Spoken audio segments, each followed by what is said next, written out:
Hello YouTube, it's been a while since my last MOC, and even longer since my last MOC review, but I figured that since I recently updated this one, I would display Fissure as my latest MOC review.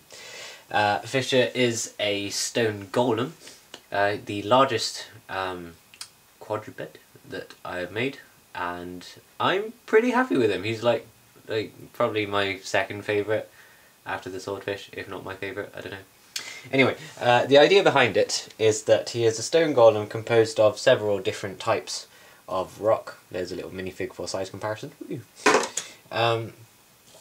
The general idea is that he is made of several different types of rock, all with different textures, different kind of sizes and shapes and whatnot, as a kind of counterpart to Overheat turned Ember, whose colour scheme is a more gradual change. Fissures were supposed to be very distinct, and there would be very solid, distinct lines between the different sections of his body, rather than a, gradient.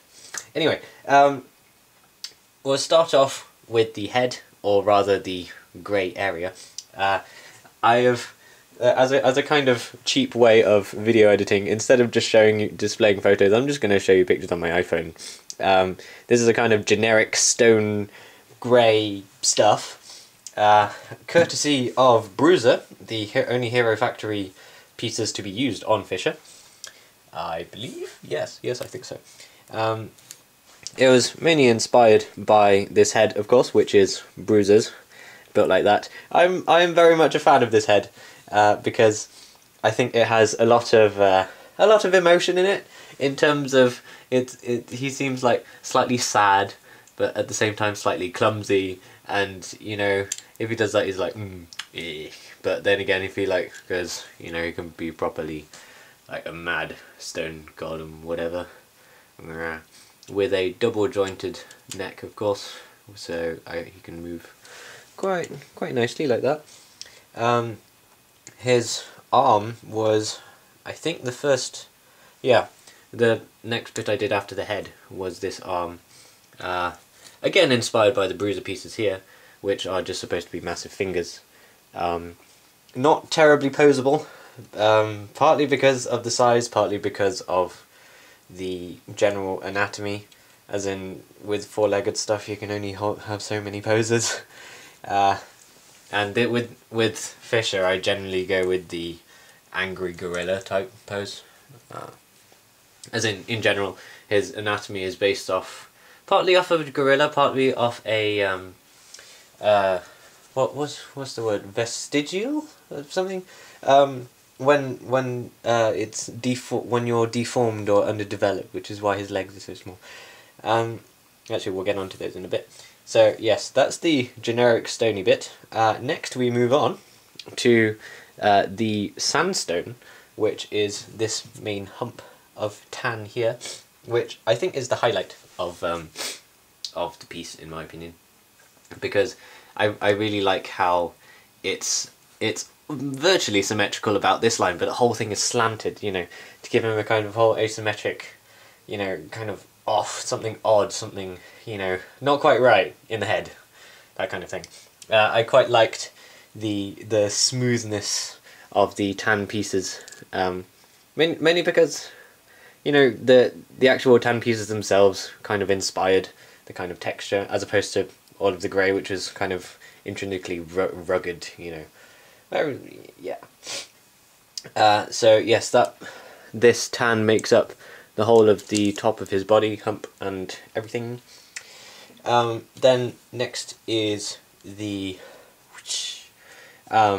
limestone, I believe.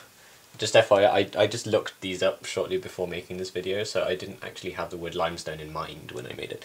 But that's this little tiny section here on his right shoulder.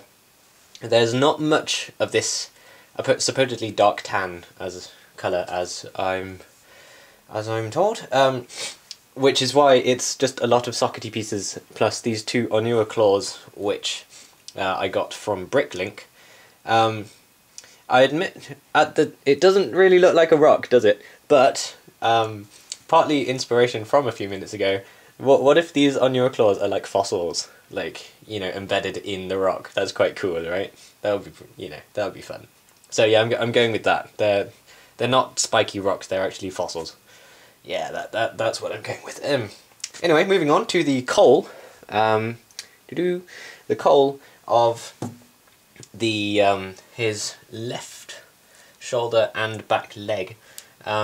These, of course, inspired by the Stronius, the oh so beautiful Stronius pieces.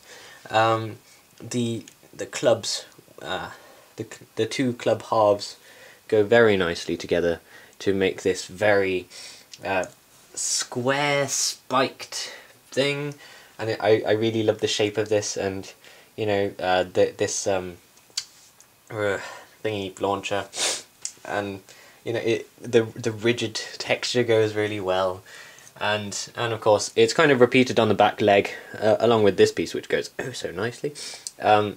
Partly because there were enough Stronius pieces to use, and because I really like this texture, so I thought I may as well use it twice. Yay!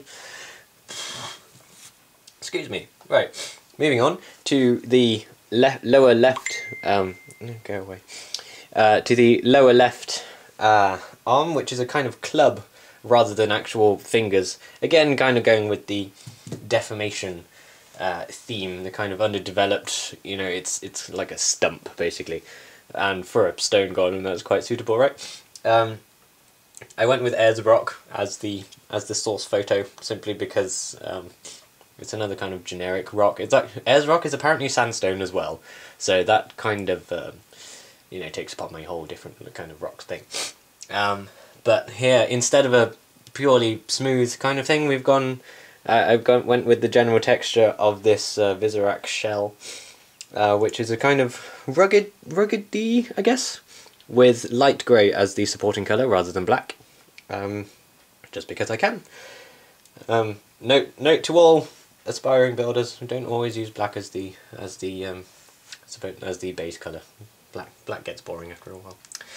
Okay, moving on to the next one, which is look, underwater, because we are using Carapa's crabby pieces as part of the back leg, partly because I really wanted to use these pieces somewhere, and obviously I had to use all of them, and so what better than just shoving them all in one place like that. Not an awful lot to say in this bit.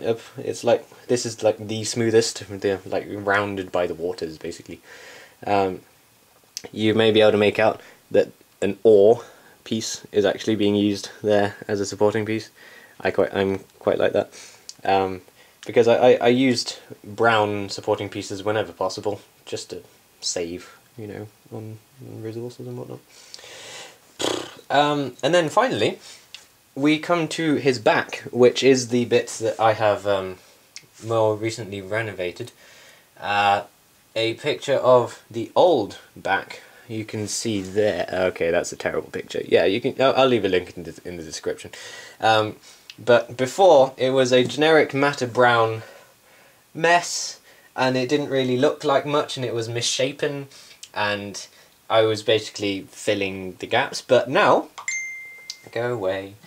Now I have, yes, a donation of pieces was given to me by Doorstop1227. Shout out, hey.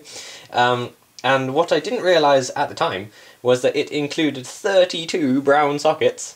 And I thought, 32 brown sockets, what am I going to do with those? And so, inspiration was taken from Giant's Causeway up in Ireland, where I don't know if you know about it, but there's loads of, it's one of the natural wonders of Great Britain or whatever, where you've got lots of fairly regular but slightly irregular stacks of just rocks, and people aren't entirely sure how it came about, but that's what I went with when designing his back. So I basically got loads of columns of brown sockets going up in a kind of regular but irregular, all facing upwards but all in different orientations in that sense, and all different heights obviously. And I'm a pretty big fan of that actually, as in it's certainly better than the old one, where and you know, I've still got a general shape of the back, like so. Go away. I've still got a general curved shape of the back, which I quite like, and it doesn't take too much attention away from this main hump, which I think should remain as the main focus. But I'm pretty happy with that, you know. And so yeah, now that I have gone through all the different parts, I do believe that that's everything that I've got to say. So hope you've enjoyed the video, and then see you next time.